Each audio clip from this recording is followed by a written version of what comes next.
started. Before we kick off the agenda, we will please take a moment to get settled in, and we'll rise and we'll do the Pledge of Allegiance.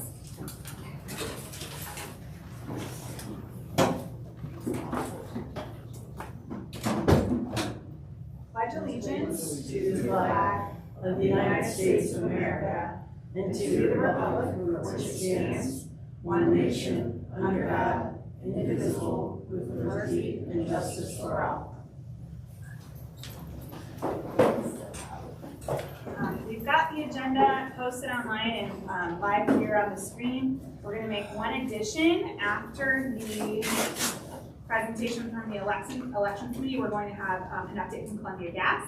So thanks for being here tonight. Are there any other updates from commissioners to the agenda? Is there a motion to approve the agenda?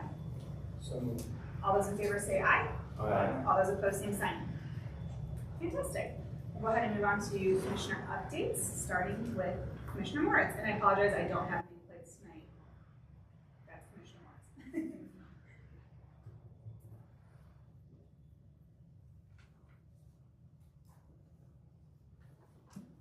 Okay, two updates. Commissioner Mark Moritz from District 6 had two updates. I got an email from Will O'Malley from the Northern Kiwanis.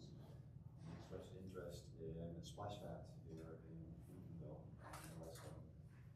And he's leading Northern Kiwanis right now, wants to support the effort, and mentioned that we discussed that when we talked about capital improvements. So we can come here and talk about it. And also asked Chair Bolton what is the best way to make sure that to move this forward, getting into Unionville. And since the Recreation and Parks is investing in changes to Whetstone Park, so community centers, maybe an opportunity to get that together with Unionville. The other one is got an email from a resident about deer, and following up on the discussion that we had here in the Unionville Area Commission that was followed, in which we Commissioner Crowell presented on a meeting with was it Ohio Department of Natural Resources? Department of Wildlife, yeah, ODNR. And she was inquiring what's happening now, and Commissioner Crowell and I emailed a little bit, and one of the things that we can be doing, what we can do as a commission is conduct a survey in Clintonville to see how big the problem is and how concerned residents are, and then use that to prompt the city to take action, because the city has to take a management plan. And so Commissioner Crowell and I have the intention to probably ask the commission, the Planning and Development Committee, who have the expertise on developing surveys, to develop a survey and administer a survey to find out more about how strong the concerns are about deer. Those are the elements. Thank you very much. Commissioner Miller. Drew Miller, District 9. I have nothing to report. Thank you. Commissioner Kroll. Hugh Kroll, District 4. There are a lot of sump pumps going in District 4 and elsewhere south of District 4. Many people are getting them courtesy of Blueprint.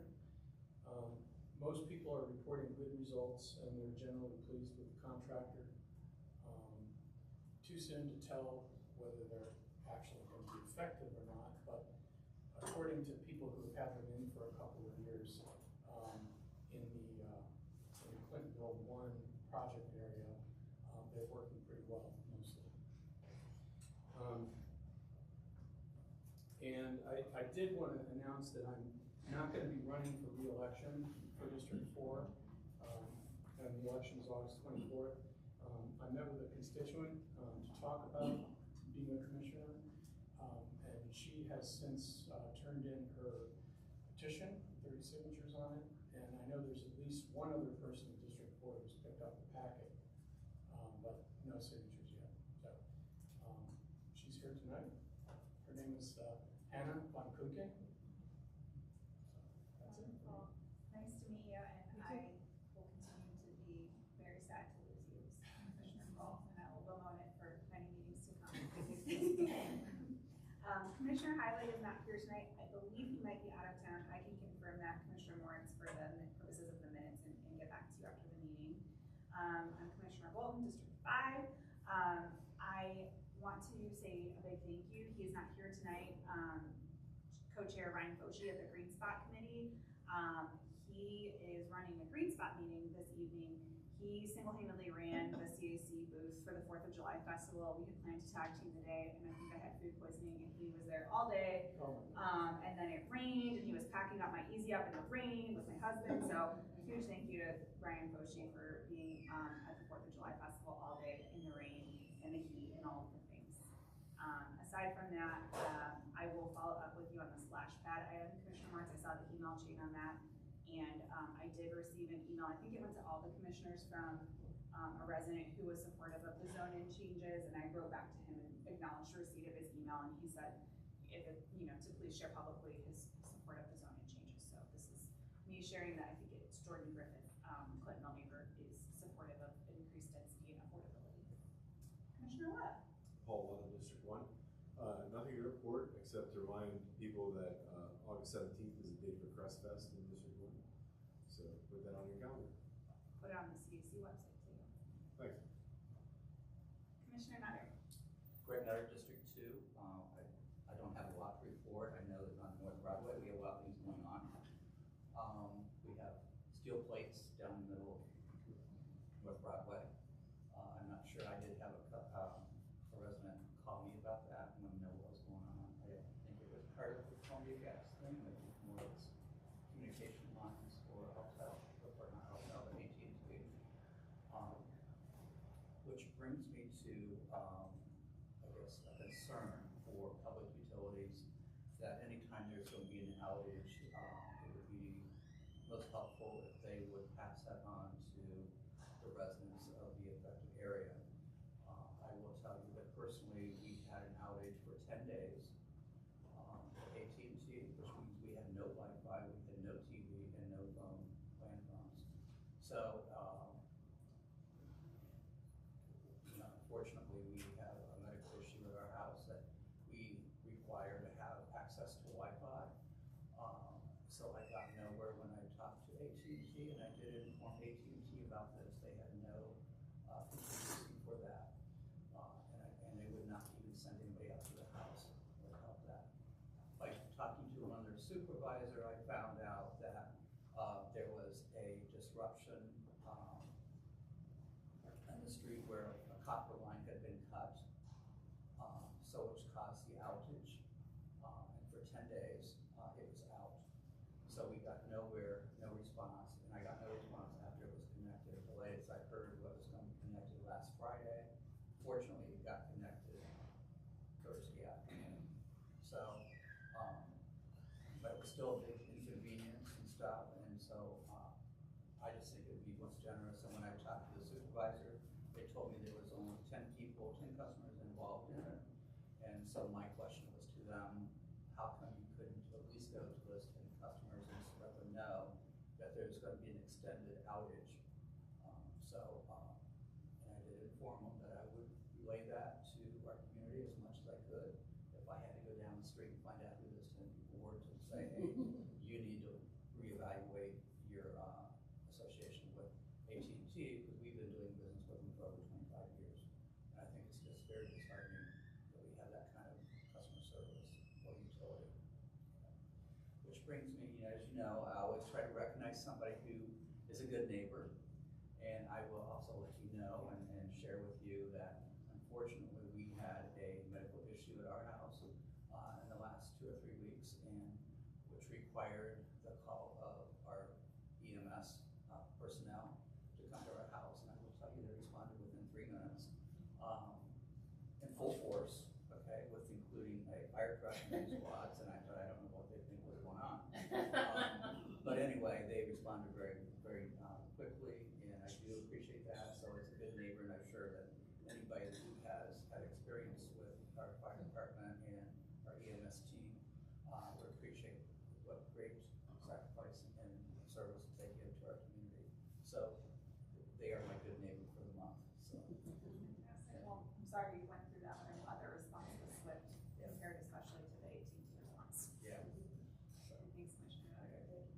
Commissioner Lee Osborne. Donna Lee Osborne, District 3, no updates. Thank you. Commissioner Wyman? Mike Wyman, District 7, no updates, but point of personal privilege. Of course. I'm just announcing that I will be running for re-election. You are? Watch out for the courts. While Commissioner Hadley settles in, I'll very slowly say that I'm also collecting petitions to run for re-election for District 2. Not to put you on the spot, but if you have a district update, you're welcome to share. Good evening, Josh Highway, District 8, nothing to report. Thank you. Wonderful. Thank you to all the commissioners for your very thorough updates. We will move on to the approval of past meeting minutes. Commissioner Moritz. Shared draft minutes, I got a couple of emails. If there were changes requested, I made those changes right away. They're ready to be approved. Is there a motion to approve the June minutes? I'll make a motion. Is there a second? Second. All those in favor? Aye. Aye. All those opposed, same sign. Minutes are approved. Thanks, Commissioner Moritz. Commissioner Miller, any treasurer's updates this month?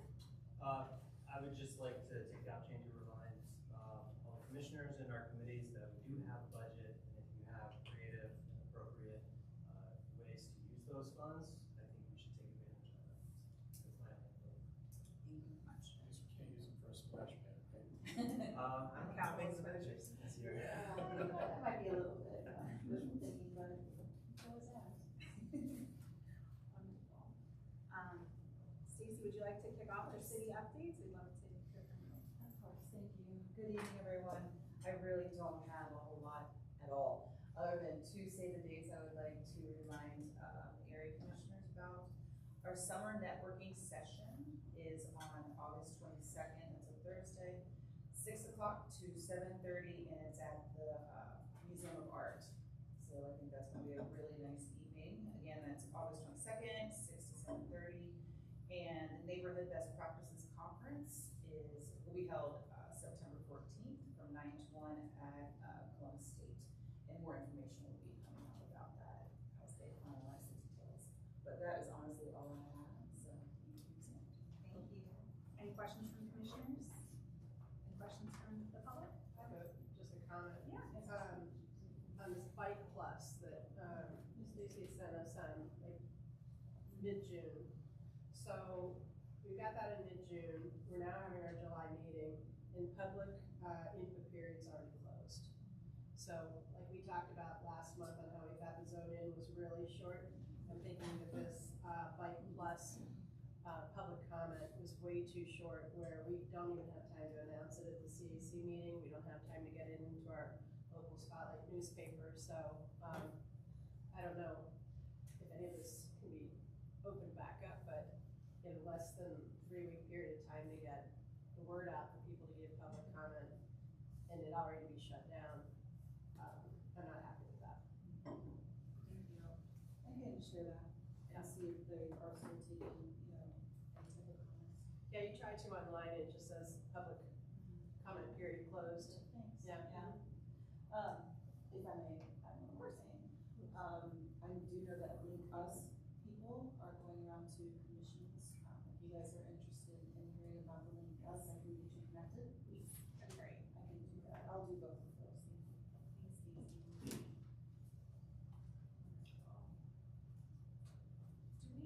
Oh yeah, Commissioner Moritz. I think what Stacy sent out was a reminder of the opening for the Bike Plus public comment, because the public comment has been going on for a couple months, as I understood. And I think 2 months ago, I already went to downtown to give feedback. But there may be different, so there has been a long period of public comment. And maybe if we could find out, I know for zoning there are phases, like we just went through the phase 1 public comment period, maybe there are phases with Bike Plus, I'm not sure. But perhaps we could promote more if there's a second phase, public comment opportunity. Thank you for trying. Any questions from the public for Department members? Do we have any, I don't see Harrison, I don't see Chris Clark from city attorneys. Do we have any other city representatives? I don't see fire, police. It's July, everybody's on vacation. That's right. All right, then we will move on to our wonderful elections committee chair, Melissa Dahl. Good evening, everybody. The election is still still August 24th with early voting on August 20th. And by the numbers, so far, now the deadline to submit petitions is next Friday. So far, for District 4, there's potentially 2 candidates, Hannah and Quicken. And you're the only person who's already submitted the whole petition with signatures. The other person who expressed interest by signing an acknowledgement is Kristen Wasilic. For District 5, so far, 1 potential candidate, Brittany Bolton, provided an acknowledgement form. We don't have a petition yet. Now, I will say that a married couple out of District 5 did express interest. However, as they learn about the process, they do reside out of state during the winter months, and then they also do other travel. So ultimately, they decided that role, if they were to win, they were debating amongst themselves who would run, but they ultimately decided it wasn't a good fit, and so they withdrawn their interest. So right now, District 5 is Brittany Bolton at this point, and then District 7, 2 potential candidates, Lisa Much and Michael Lyman. And it's so far so good, but everybody get your petitions in by next Friday. Let me see here, 4 o'clock at the front desk at the library here. Now, as far as the location of the election, last time I was here, it was learned, at least for me, that Arbor Fest is taking place in the park from 1 to 5. And the election is normally scheduled from 10 to 2. And there was, a few exchanges about maybe moving the location into Arbor Fest at the Shelter House. So I brought that to the attention of the committee, the election committee, as well as our liaison at the library, who have a lot of people have a lot of tenure and experience running elections. And the overwhelming opinion was that we really should rock the boat and change the location. I'm seeing some nods. Some of the reasoning was that the library is unbiased, it's centrally located, it's predictable from year to year, the voters have been used to voting as early as 10 a.m., the normal hours are 10 to 2, the accessibility was a big deal, some voters may need to take public transportation and they would need to travel a significant distance into the park and back to vote. And there's also potential confusion about which shelter house. Apparently, I learned this, I need to explore the park more because I'm told there's a shelter house at the Park of Roses, a large one in the picnic area, and a small one in the duck pond. Yeah. So anyway, and the election rules say the election committee does set the location, so we actually exercised our authority there and said, it's going to stay the same. And that's what we put in the materials. Then we have, we thought though, when we do put the election announcements out, because there would be an overlap of about an hour with Arbor Fest, we could maybe note that in our communications so people who want to avoid traffic or parking issues and don't want to attend Arbor Fest, they'll obviously want to vote earlier. The last items are, as I said, deadline for submitting a candidate petition packets for those who want to be on the ballot with their name is next Friday, and then the write-in candidate deadline is August 2nd. It's also a Friday, 5 p.m. Your name isn't on the ballot if you're a write-in candidate, but you only need 15 signatures to be a write-in candidate. So I'll keep everybody posted, and good luck to all the candidates. Thank you so much, Cheryl, and I just want to compliment how thorough and accessible you've been to all of the candidates. I came to the candidate orientation that she held in the library, and it was really thorough. I will also note that during COVID, we voted out of the back of somebody's car at one point, so the library is a huge step up from that location. Are there any questions or comments from other commissioners? Any questions from the public? Thank you so much, Melissa. We'll move on to our zoning and variance. We are quite ahead of schedule. Zoning and variance committee. Oh, I'm sorry. We have Columbia Gas here as well with an update this evening, if you would like to. Oh, you're not? Okay. Hello, everyone. Good evening. So my name is Leah Lewis. I am the newest addition to the public affairs team for Columbia Gas. So I wanted to come here tonight to introduce myself, as I will be transitioning to your main point of contact as we go throughout this NCHP project. So I just wanted to give a couple updates of what we're doing and things to expect in the upcoming months. So as of July 29th, we do plan to begin our HDD installation it's east of I-71. Most of that will be impacting the Linden community, but there will be some traffic impacts from Crestview. And the reason that there'll be the impact is because that's gonna be our connecting point. So we will not be doing any pipe installation in the Clintonville area, but we will be connecting the Linden to the Clintonville in that area under I-71. Also, what I would like you to notate is you'll see them for the next couple months. So if you have any concerns, please reach out to me or some of our contractors that will be on site. In addition to that, I wanted to make you all aware, I know that Luca mentioned at the Weber properties, there was asbestos found. So what we're doing right now is remediation for that. So you will notice some hazmat guys out. That is the reason we're making sure that we're doing all of the necessary protocol to ensure that the neighbors aren't affected by the asbestos. So once that has been cleared, we will begin demolition. And from that property will continue, but you will have notification of all the things that are happening. So that is short and sweet, the updates of things that are happening. I am here to support you, to hear you, and I'm excited for the journey ahead. Luca does have a couple things to say. Greg, I can follow up with you, if you want, if you want to send me a note of where that's at, I can follow up. I know we do have other work going on the bill. I did send an update out to those in an impacted area on July 1st. Those who have email addresses for, but if you want to send it over to me, I can get back to you on the timeline for frustration if that is indeed us. I promise I won't leave you hanging, hanging dry like AT&T. Okay.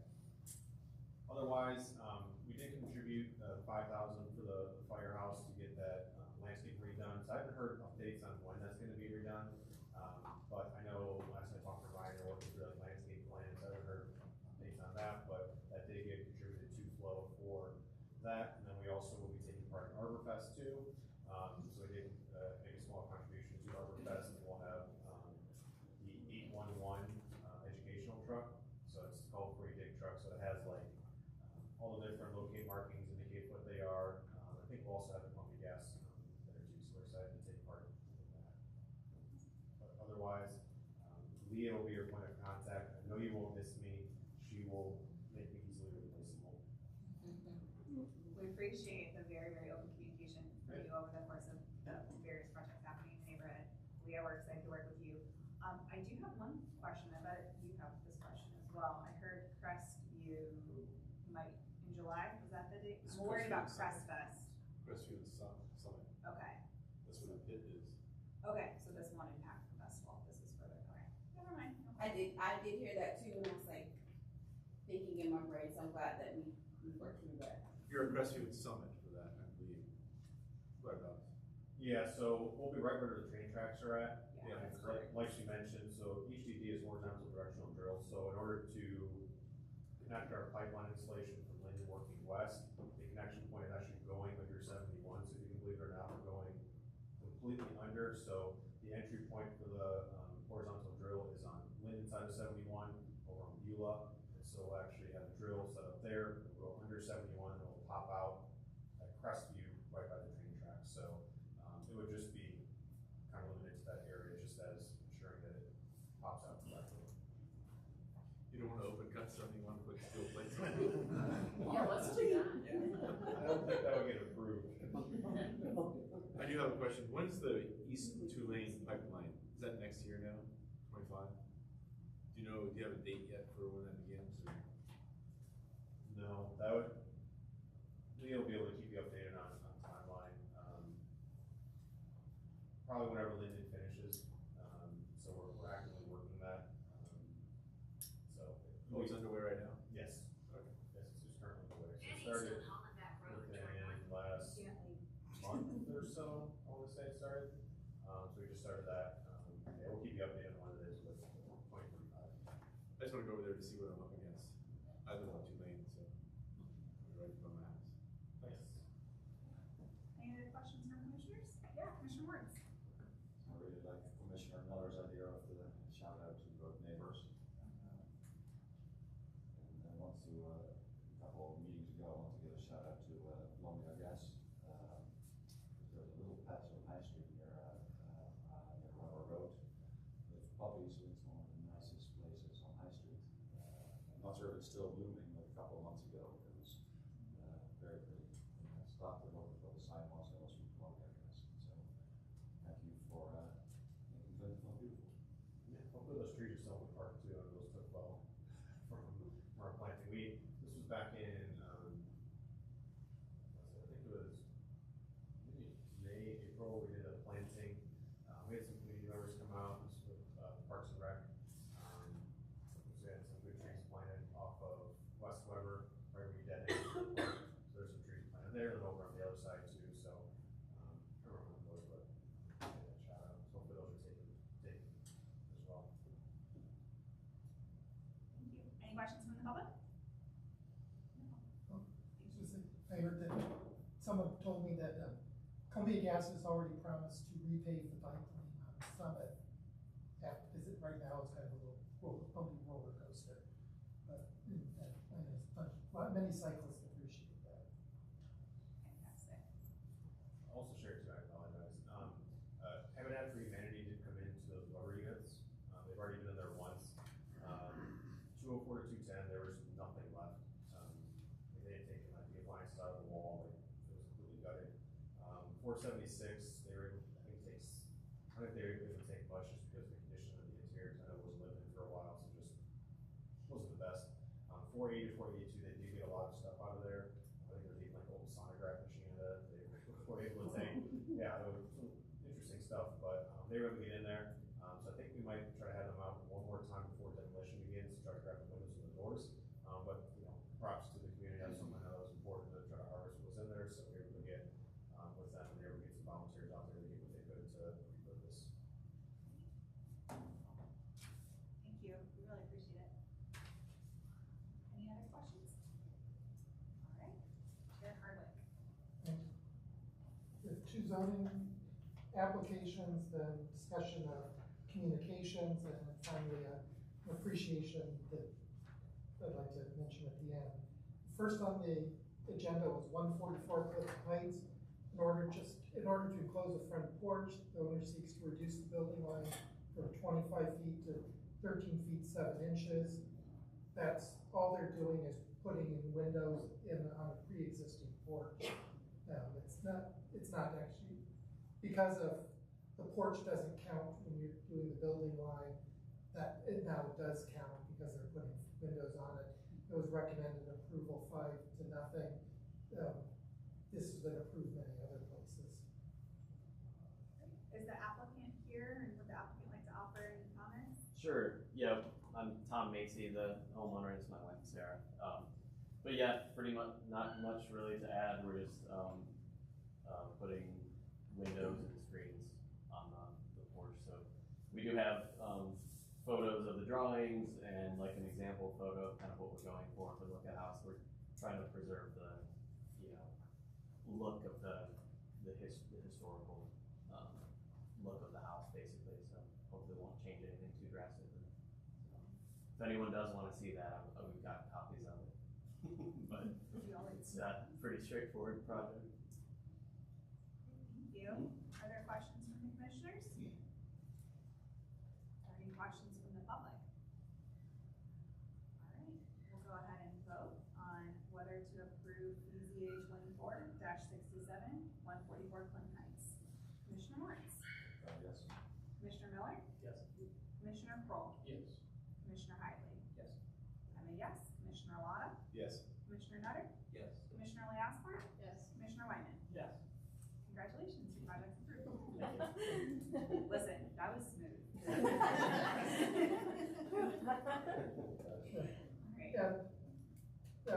You can stay and watch the rest of the meeting if you like. No one will get upset if you decide. You guys want to suddenly say no? And the recommendation, I think it's important to get it, I got in communication with BZA. I think they're trying, if you could make sure we get this out tonight or tomorrow, I think they would appreciate that. I'll do it tomorrow. Okay, they would, because we're late, a week late, it crunches their schedule for getting their meeting. Because of the 4th of July holiday. Yes, if there's stuff to get. The next one is CV 246037 Orchard Lane. So make one correction or one addition to the minutes. Mike McLaughlin had been an agent for the homeowner at one point and did not participate in the discussion or vote on it. It's to demolish the existing garage, construct a new two-car garage and carriage house, an ADU on the second floor. The applicant seeks to get variances for maneuvering, grant a variance to allow 4 stacked parking spaces as detailed on the site plan. Parking space to allow, there are 2 different variances for the parking spaces. To allow the parking space, I believe that second one's just for stacking, if I remember right, having it stacked as opposed to maneuvering. The third one is in a residential district to permit the construction of 2 separate dwellings, units on a single lot. Number 4 is to grant a variance to decrease the minimum lot size from 5,000 square feet to allow 2 dwellings on a lot of 5,875 square feet. And finally, the rear yard variance to require, the code required each dwelling to have a rear yard equal to 25% of the lot area. The main house complies to grant a variance to allow the carriage house to have a 4.25% rear yard. The vote was recommended disapproval by a vote of 3-2. This really, there was a petition in support that supported it, although one couple who's on it wavered at the meeting.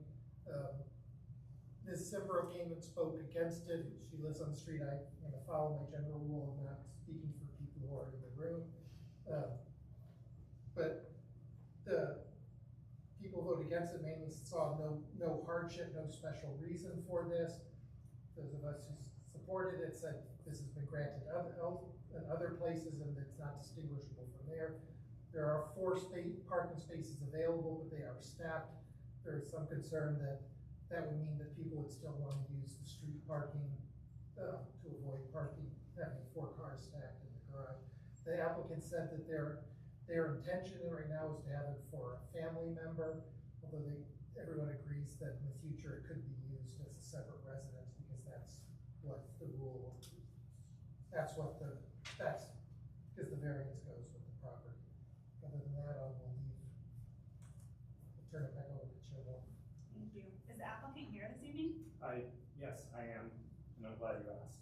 I'm sorry, why are you both raising your hands? So he's my lawyer. Okay. Yes, I'm here, and yeah. So I'm the applicant, that is my lawyer. Okay, great. Yeah. We would love to hear from either or both of you. Well, I've got some prepared, so I'll start, and if you want to add on. Absolutely, okay. I have a question for Chair Harwood.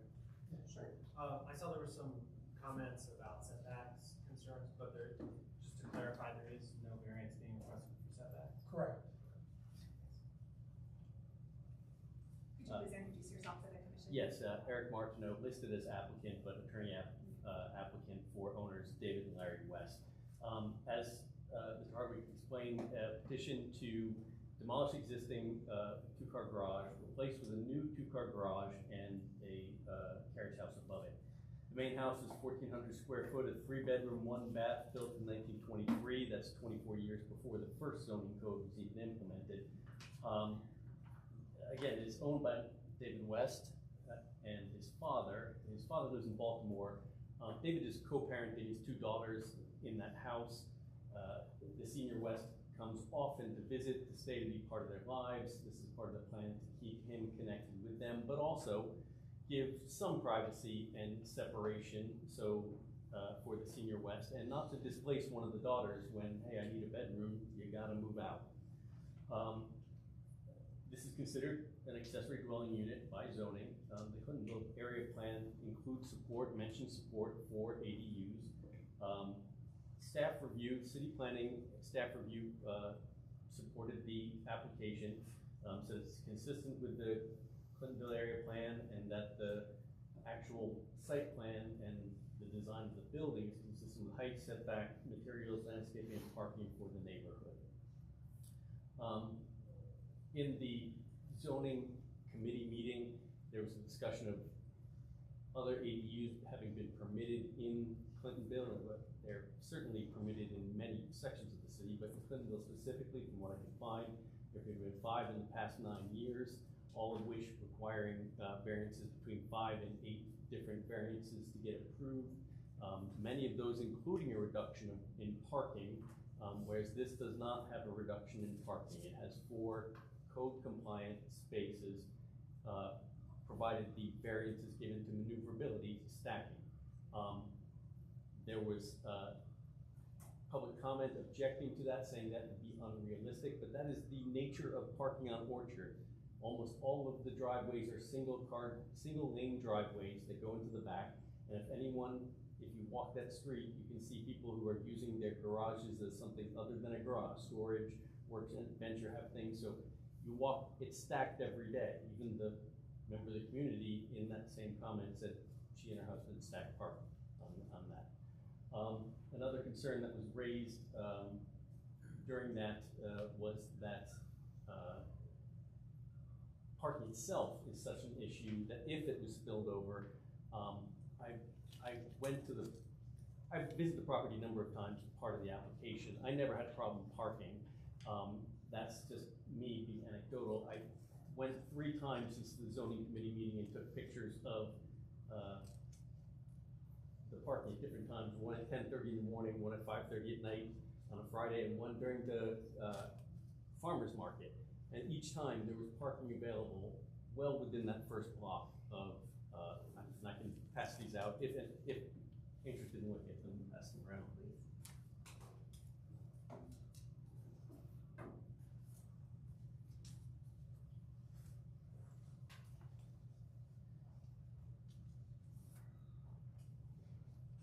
With respect to the other ADUs that have been granted, all of those properties were purchased by the homeowners after the zoning code had been implemented. All of those applications listed their hardship as simply, the zoning code does not permit us to build in a manner that used to be permissible, makes sense, and helps us maximize the use of our property. And all of those applications were granted.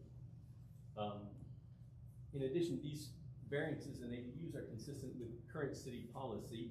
2023, the city adopted legislation to investigate the streamlining of ADU process, and they're currently looking at implementing things to try and encourage their development, so long as they're built by owner occupants and not investors who aren't, are just trying to stack another rental there. And they're looking at implementing restrictions on short-term rentals. My clients are owner occupants. They want to do that, and they have no objection to whatever the city restricts that, no objection to it. Finally, this parcel is right off High Street. This is right next to the densest corridor in Columbus. The minimal added density to this would not adversely affect the neighborhood. There are 3-plex townhomes right across the street. There are apartments within eyesight across the alley. In this walkable section of Clintonville, this would be a perfect fit. And as one member of the public said, in this particular area, it's zoned for anything. I mean, walk 10 steps, it's a different zone. So it's not like this would destroy the homogeny of a particular area. Finally, with respect to the letters of support, my client just knocked on doors and talked to neighbors. Half of the people who signed it were renters, half of them were owner occupants. One of the neighbors did waiver, but he's been in communication with them. One of their concerns was whether the window would overlook their back patio, not realizing that the whole structure is moved 10 feet farther back into the yard. So it's not where the current garage is, so it's not looking directly on it. And my client's keeping all those trees that screen the neighbor's property.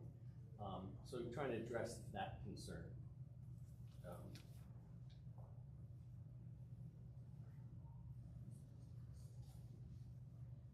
Well, I'd be happy to see if David has any more. I'd like to speak for myself and my family. Like, this would mean a lot for my daughters and for my family. More family, they're from DC, actually. They would be able to visit. It's my father, my stepmother, and my brother and my sister. Lots of people are, not always super enthusiastic to come to Columbus because, you know, it might cost them a little bit and they have to get a place to, you know, some bed and breakfast or whatever. Now we can have a place that's in my backyard and my family can visit me and my daughters. That means a lot to my daughters, that means a lot to me. You know, we go out to DC sometimes, we go meet them in other places, but this is for us, this is for me and the family. It's not that complicated. We don't need to spend, you know, tons of time deliberating over it. I can see that there are people who are against it, but it's pretty standard. There are other carriage house type places. You know, Milton, there's one that's just like this. It's not really too different from a lot of things that I'll see in Denver, friends with ADUs, things like that. Any questions from commissioners? Commissioner Leofland? I'm noticing on the drawing that, am I seeing it right, that it's 5 feet from the back of the property line? I think so. I think that's the setbacks are 5 feet and 5 feet. There's no like utility easement back there or anything? Not that city identified or was marked on the mortgage, the survey that was provided. Okay. And then the height of the carriage house is 28 feet tall. How tall is the single family residence? 26 and a half feet tall. Okay. And then you said the square footage of the house is 1,400 square feet? Correct. What's the square footage of the upstairs of the carriage house? That's the 675, what number did I? Might be on the bottom. 672. Okay. Okay. Thank you. Any other questions from commissioners? I have a question. Yeah, Commissioner Hutter. You address if there's other ADUs in the area, especially on Milton. Where on Milton are you talking about? Right. So on Milton, if you're heading towards the library off of, you know, Orchard, when you get about, I think it's close to Amazon, there's a place with a pool. And then next to the one with the pool, there's another place there that has something like that. And that's not the only one. There are a few other ones around in Northmore. In the history of taller structures and garage, there were other, sometimes you get a garage with storage space. And I believe Milton technically is a garage with storage space. I don't know if it's got plumbed or a kitchenette or anything like that. That's the difference, is that if it's plumbed or has a kitchenette. The ones that I was able to find were at 171 East Pasemont, 4 North Broadway Lane, 306 Leland Avenue, and 71 East Como, and 583 East Tulane. I could find reference to the building permit for it, but I couldn't find the variance itself, but it was constructed. Doesn't So, sound that was built. Northmore necessarily, but The Tulane one is built. Okay. Yeah, I live right near it. Okay, so those are the ones that I was referring to. Like, sorry. Where are those ones? Tulane, you said, and then. Tulane, Como, Okay. Leland Avenue, Okay. North Broadway Lane, and Pasemont Road. Okay. So those are ones we've approved.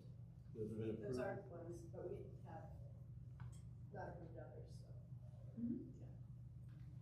Commissioner White, any questions? The neighbor in the back, how do they feel about this? We haven't had any contact. They didn't appear at the zoning committee meeting. No response. I don't know if they're here today to speak, have an opinion. Their garage backs up to that, so it's not a. This building is going to be 10 feet from the back of that building, and so it's not going to be a sightline issue or anything really there. You don't think they can see over the fence? Into the Oh, they yard? will see the structure. I'm just saying that it's not there. They're not going to see the entire structure. Given their own garage is going to, which is closer, will take up a larger portion of the view based on general perspective. But yeah, they will see it. It will definitely be something they will see. Do we have a rendering of what it's gonna look like and where the windows are upstairs? Is it in Past this the site document? plan, it should be. There's sideways in there. Here we go. Yeah, it's sideways, but.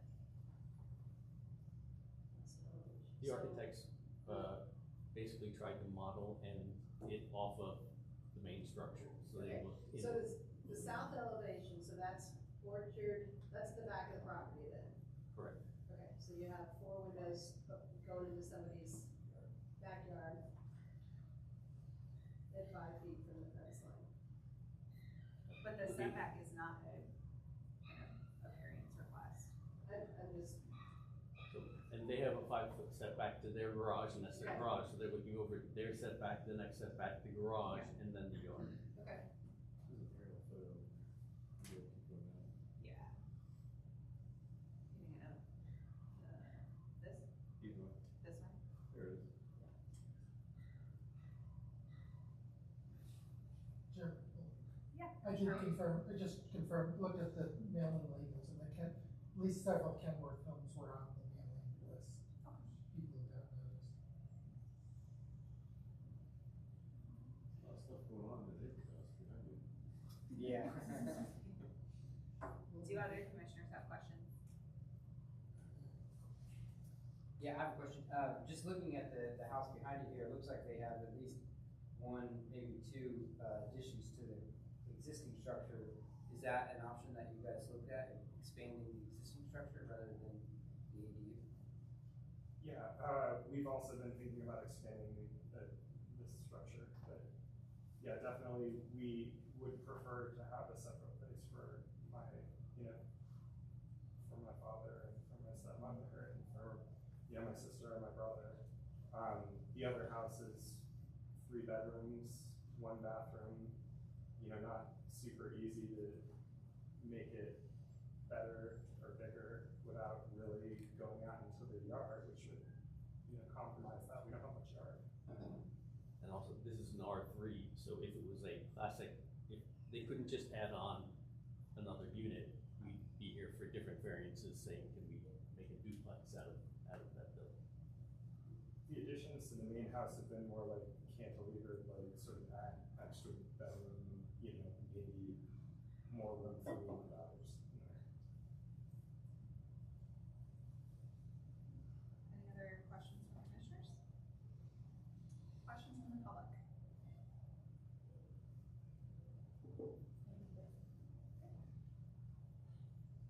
Sandy Summerall. Okay. As of this week, 54 years on the block. My house is 1, 2, 3, 4 down. 4 to the left of the site. We just recently had an issue with the back because the trees can't be within 10 feet or something like that of the power lines, because we do have a major line that goes behind the properties between Orchard Lane and Kenworth. I believe the house immediately to the south is a rental property, and it has been added on to, I don't know, 3, 4 times. And I believe it's not appropriate to the site in that it is really maxing out the square footage of the lot. I can speak from personal experience, because if you went 4 houses down and looked at my backyard, you'd find out we're flipped on our lot. And our front door is where everybody else's back door is. And the illusion is that we take up a lot of space, and it's just an illusion. I'd like to remind the commission, this is not about the applicant. This is about the application. David is great, his kids are great. I don't know his dad, I don't know. That's great. But I'm biased. Sometimes he should mow the yard more frequently than he does, but we're not gonna hold that against I him. got a better mower. And now I hire people. That's the best mower. Anyhow, the applicant, his intentions are maybe 200% honorable, but the intentions of the next owner may not be honorable. And even though he has no intention of leaving that site, it is not about the applicant. It is about the application. The children grow up and leave, parents get old and die, sorry. I was told that by my neighbor, not you, a different neighbor told me this died. I don't know Lane. No, actually, she lives on Kenworth Road. It's the people at Kenworth, which is hard to get along with. You know, I think it's wonderful that he's managed to hit Orchard Lane when there wasn't parking, but I wish he'd been there yesterday morning at 10 o'clock when it was a Chinese fire drill. It was between the trucks and the cars, and if people could park, we regularly have people that park in front of the fire hydrant because they don't want to get any further from High Street. So parking is a problem. I'm really surprised that the people next door aren't here. And because, let's see, Steve, can I speak for him? I know that I know of at least 2 neighbors that said, we like David, so we signed it. And I said, well, you know, it's not about David. Oh, I didn't think about that. So here again, this is a nice guy. This is a nice picture. This is a nice request. It's not about the applicant. It's about the application. And if there are restrictions put onto a council variance, such as only for relatives, you know, how was that worded? Relative of the owner of the property or resident of the property? Does that go with does that become part and parcel to the request? Because I've been told that in the city of Columbus, we are allowed to put that stipulation on. I don't know that it ever has come up before, but if it were truly going to be not an Airbnb, not a student rental unit, you know, when Clementine and Violet go off to Harvard and Yale, and David's up there all by himself, David can move into the garage and rent the house. You know, it's like, if it's not gonna become an overused site, that would be one thing. Again, it's not the applicant, it's the application. The lot does not support 2 independent dwellings. Thank you, Ms. Sandro. Are there other public members who would like to speak to this application? Are we prepared to vote? Yeah, Commissioner Lott. Sure. Chair Hardwick, remind me again, what was the staff recommendation? They recommended in favor of it, and I just sent this afternoon, I sent. Okay, thank you. It was no, it was later, sorry about that. Commissioner Moritz, please. I don't have any question. Please offer a comment. So the comment is I approve this application. I think when I'm looking at the neighbor to the south, which have expanded the house, there's very little yard. I think I've been on Orchard Lane also a lot. There is a parking issue, but if you drive farther away, then you can walk a little there. If it becomes later a rental property or renter will be there, I don't think that's a problem. There's a scarcity of living space for students and people with lower incomes. So I think it solves the problem now. Family members staying over, but it solves another problem of people looking for housing. So I like the way that the applicant is making sure that the garage and the ADUs align with the main dwelling. So I think this would be an excellent idea to those ADUs. Any other comments from commissioners? I'll make a comment. Please.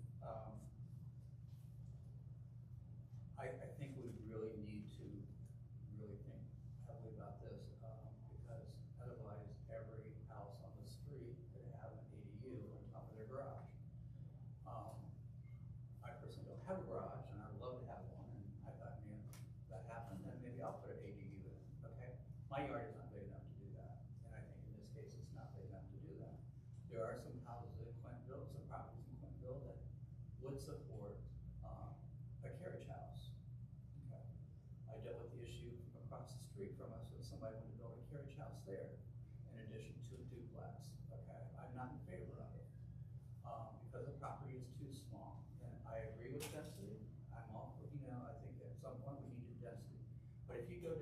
street south of North Broadway, you know, or even Orchard or Kenworth, parking is an issue, and it's hard to get cars through, and heaven forbid, if there was a fire truck that had to get through there, that would be an option, I mean, it would be an obstacle for them to maneuver, okay? So adding more people into a small density area, and that street is very dense. As I said, there's a lot of different zonings, fourplexes, duplexes, single-family houses, a lot of rentals and stuff. So I'm not in favor of it. You know, as I said, you're probably a great guy and a great family that lives there, and it's nothing personal with it. It's just I think that location, and even it's on an alley even, I don't think that's an appropriate area for another unit. That's a second. I'm not in favor of two houses on the same lot. And I know there's been cases where we've approved where they've split the lot, and you have no intention of splitting the lot. So I'm not in favor of it. Thanks, Commissioner Meyer. Should we just vote? I can spout off my opinion too, I guess, but I'll just vote. Commissioner Morris. That's a motion. For zoning, we just go one by one. We don't need a motion. Okay. Commissioner- What's the motion on the table? To approve the variances, all of the variances for the second applicant, CB 24-16. I vote yes. Thank you. Commissioner Kroll. Yes. Commissioner Heimlich. Yes. I am a very supportive yes of ADUs in the neighborhood as gentle density options. Commissioner Lotta. Yes. Commissioner Nutter. No. Commissioner Leonsport. Need to abstain or decline owning many properties on the street. Thank you. Commissioner Wyman. No. Thank you. Congratulations, your project is approved. Thank you. Thank you. We have ample time for public comment. If any, is there another? I'm sorry, Stephen, I have just gone. There are two things. Yes, sorry, we have zoning and variance business. I'll do the second of the things first. We did talk some about doing, I think, going to Commissioner Miller's point about using the budget. We talked about proposing a plaque, getting a plaque for the church, thanking them for more than 20 years of service to the zoning and variance committee. I know they've done other ones as well. They've always been super accommodating to us. If anyone has objections to spending the money, let us know. Otherwise, I'll work with Chair Bolton and our neighbor liaison to figure out what we need to order to do that. But we also had some discussion of the forms that we use, and we eventually decided that we didn't think that they should be changed. These serve two main purposes that I see. One is to give the committee and the commission information it needs to make a decision. So if the commissioners have comments on whether they find it to be useful, we find it to be useful, I'd be interested in how it could be made better. They also, I think, help applicants, especially ones that don't have lawyers, to understand, to go look at the neighborhood plan so they can at least see, does this fit in, and if it does, to help them make arguments that they may not understand, help them understand what they need to give them some idea of the guidance of what the rules are, of what that you would be looking at. And we eventually decided that we didn't think they needed to be changed, that they were simple enough. I do know, sometimes I feel bad about, I know the first one we gave the form to, if you looked at it, he just said, not applicable, not applicable, not applicable. Their builder was a little gruff, but my guess is that's not, you don't hire builders because of, the gruffness isn't a disqualification for being a builder. The other thing we thought about adding to that, and I sent you my intro letter as well, is I try to give them some guidance as to what the process is, to tell them about these forms, to tell them about maybe it'd be a good idea to talk to your neighbors before they get the letter in the mail. But I also am concerned that we got this guidance from the city attorney's office and we're not telling people about it. And if we're gonna follow that guidance, maybe we should tell people. On the other hand, my letter goes on for quite some time already, and I don't want to dump 2 pages of information on someone that might not be helpful to them. It might just confuse them, or they might make them worry more than they need to worry. I guess what I'm asking you, the commission for, is any guidance as to how you think this can be done better, or done in a way that's more useful to you and your applicants.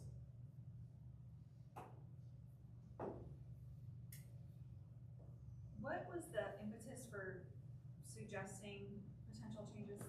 Was there a complaint or? No, it was some just that I don't like being a hoop.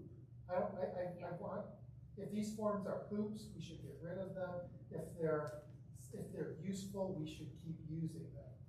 And that's what I wanted to, if you folks, yeah, that's one of my guiding principles is don't just be a stupid hoop that someone has to jump through just for the sake of jumping through. Make this a meaningful process to get people information. I would ask whether the zoning and variance committee finds them. Do you find the information helpful? I personally don't use them as much, but I know other people on the committee do use them. I know former Commissioner Hayford especially finds them to be helpful. And I think the most use with them is for less sophisticated people without a lawyer. It's just just a homeowner whose job is not persuading people for a living, that it might be helpful that it might serve to go look at those pages, because I include a link the forms include a link to the neighborhood plan. I tend to think it really helps people prepare for these public meetings. I would say I think there's a good need for this to be updated. I think it's a very useful form. In my experience on the zoning and variance committee, I always would read those. I think sometimes they were helpful, but sometimes it just didn't really fit what was being asked. One comment I have is a very common question that I think comes up is if the immediate neighbors were contacted, and I think that would be something.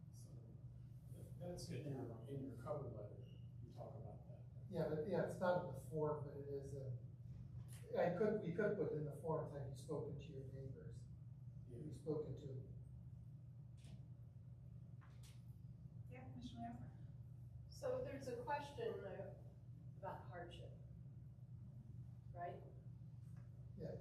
But I don't know that we ever really take that into consideration anymore, because we've approved stuff even though there hasn't really been a hardship. So I don't know if that question still needs to be in there or not. It's just a desire if they want, to add on or, enclose their front porch or whatever it is. I don't know what. Is there a good example of a hardship? Is that subjective, or There is there a legal description? But I believe isn't a hardship statement required in the application? Yes, although it's not always, it's especially for people who don't have lawyers, it's not often given a lot of attention to it. But it is required by the city. The city. Is it required by the city? Yes. Yeah. Although I have one comment I've had with the city is I wish they would tell applicants that in every case they must say, I want to change it for this code number and from this number to that number, like 25 feet to 5 feet. Sometimes they're better at that than others. But there are cases where hardships matter in terms of shapes. I'm trying to think where there's an odd shape of a property. There's some practical difficulties for sure. And some of that would also be including that's included in the city's new guidance as to what to consider. I guess on the ADU issues, ADUs and garages seem to be in their own category.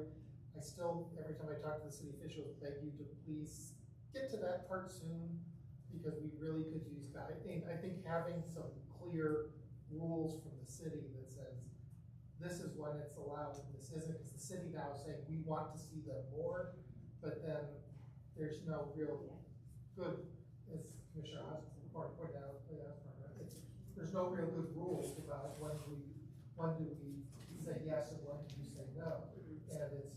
And some of the commissioners said it's more your general views on ADUs, which is a perfectly respectable reason to vote.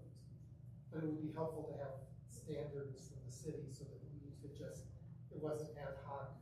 Or if the city's saying we're going to approve these anyway, so it doesn't matter whether you say no anymore to these things. Okay, so since the form does something different than the form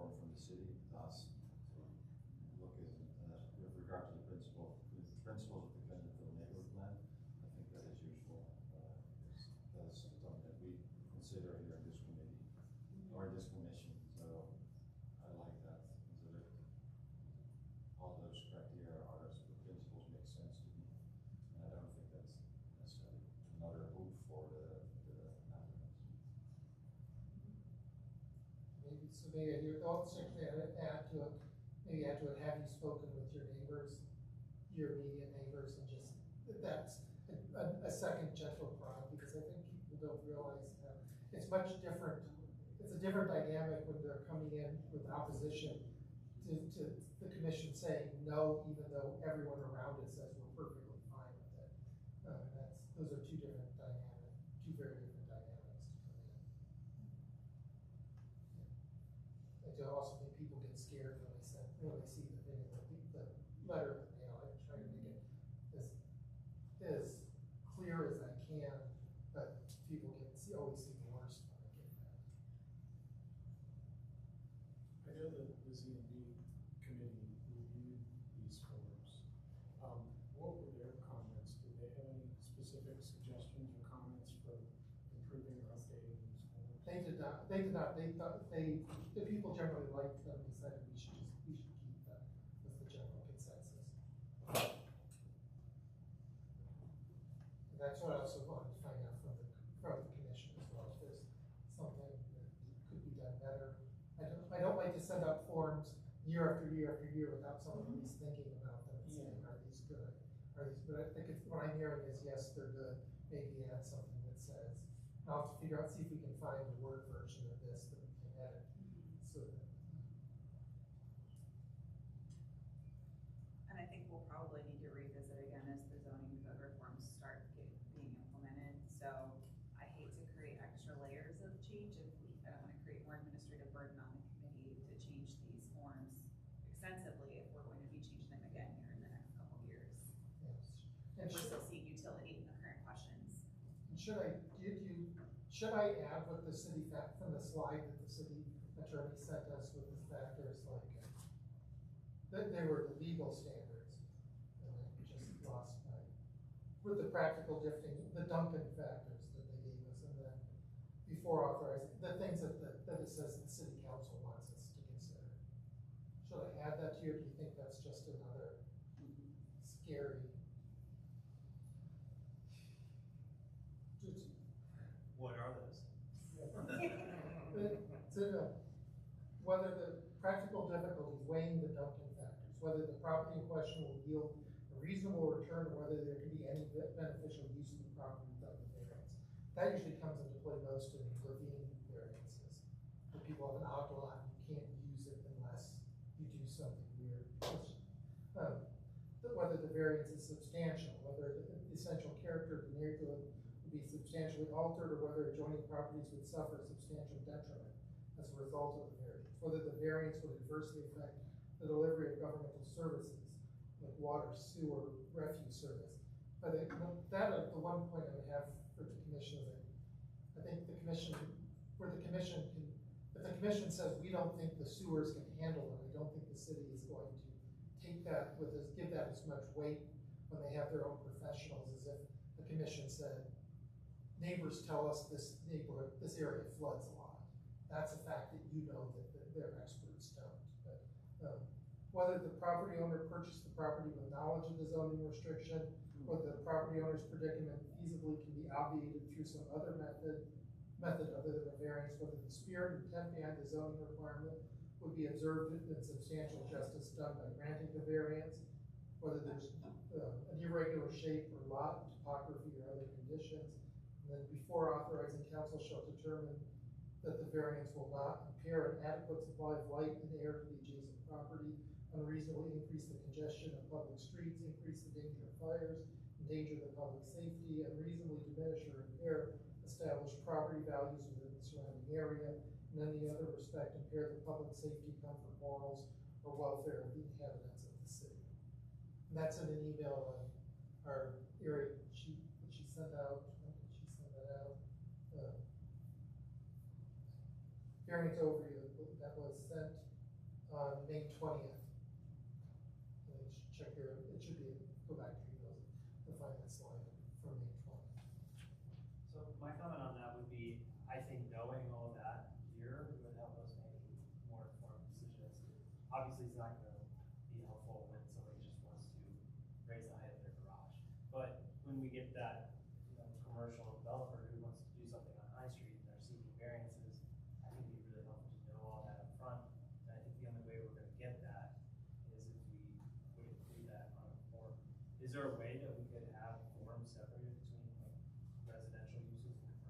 there's commercial and multifamily, although whether this is, I'm not sure which one I gave, multifamilies, I don't know if that's really what we mean by an ADU. But actually, those questions probably should go for me. So there already is now we have one form that goes everywhere from ADU to 400 units. And then we have one just for single family homes.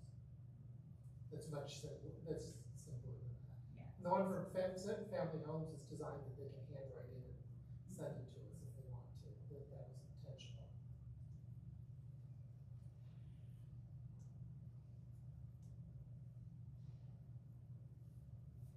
If anything, I would want to separate out the ADU from the 400 unit. That seems, I don't know of anyone who's coming to you, Stephen, asking to build 400 units right now. So it seems like a rather large hoop for ADU. But I don't want you guys to create another Is form. there a way to add it to this, single family home and garage form instead of? Well, does the multifamily, which pulled up, does that they're asking questions there about residential densities, stormwater runoff. Although some of that though is, stormwater runoff isn't gonna be a huge, these kind of things are important when you're putting in a second unit on a lot. If you're replacing a garage, it's not gonna change your stormwater counts. Well, if You still have the roof. If you're expanding a driveway or something. Not really, because you have the same roof when you're replacing a garage. You have the same impervious surface. As far as runoff, but as far as. Yeah. Unless you were expanding like the driveway. Sure. For more parking. Yeah. I think this was explain how the designs, multifamily residential, explain how it diversifies the housing stock. That's what they're talking about. Reduce stormwater runoff, preserving a ravine. Just looking at those things, that does seem to be more relevant to people concerned about more density in their neighborhood. Is this the city form or the Clinton? This is our form. This is purely our form.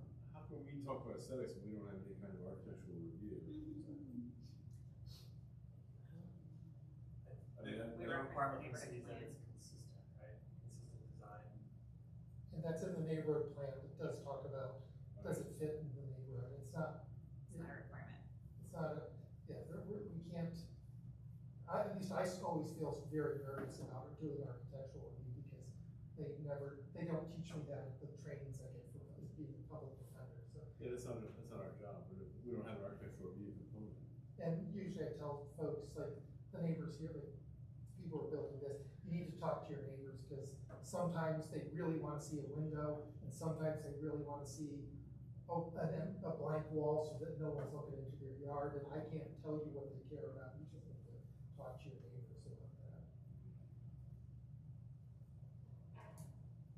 So what I'm hearing is we want to add a question around whether folks have talked to their neighbors and that we want to differentiate ADUs/carriage houses from greater density. I encourage you to do that in the least administratively burdensome way possible. Okay, yeah, it's probably not, I think actually, I don't even know I don't think we got any applications for this one. Yeah, I think this coming weekend is the cutoff, we'll have to double check. So maybe look at this for our August meeting. So, any commissioner comments or feedback on that timeline? Does that feel comfortable with those? Well, we discuss it then, but then we'd have to move it further. It wouldn't be looking for any approval until September or something. Okay. So. And it's not a bylaws change, so we don't need to hear it and then vote again on a second meeting. We can do it all in one meeting. Yes, I think this is something the committee could just change, but obviously we wouldn't without the commission telling us that he thought it was a good idea. I appreciate you reviewing it and not just continuing practices without thinking about them critically. Really greatly. Any questions from the public about this training forms, comments? You said Duncan rule? Yeah, that's a U.S. Supreme Court case. Because that seems like all those things that you read off, well, that seems like critical mass. You know, those are things to very seriously consider, especially when, you know, you talked about the hardship thing. I can remember there was an application for a driveway that was gonna be, the person wanted an impervious driveway because they have one of the oldest, hugest trees south of Broadway and wanted to build the garage. They could build the garage, but they did not want to pour a concrete driveway and suffocate the tree. They were doing all this just to protect the tree. And in order to protect the tree, they had to get 3 variances. Now that was the hardship they were trying to protect, and, you know, and so I think identifying legitimate hardships, your irregular lot, the ravine, I want is not a hardship.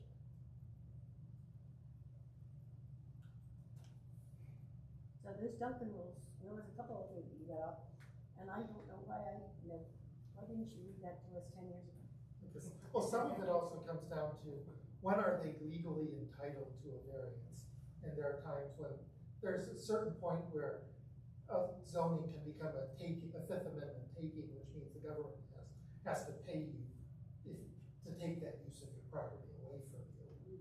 I remember City Attorney Pfeiffer gave it, when the city attorney came to us and said, look, we start with the rule that people's properties, when people own their own private property, get to do what they want, zoning is an exception to that. And there is a point where zoning becomes a taking, and that's, I think some of these factors go to that. If you really want that, to find out more about that, you need to talk to the city attorney's office rather than someone who remembers law school from 35 years ago. Ms. Simber, I would I would say, you know, I agree with you, it's definitely not a hardship, but the city treats residential homeowners who are receiving the variance to a much lower standard than they would a commercial development seeking variances. And I-1 would never fly for a commercial. The bar is much higher. How long have you lived in Columbus? Well, the bar is much higher. And so if it's just a residential homeowner, they're not holding them to those standards for hardships.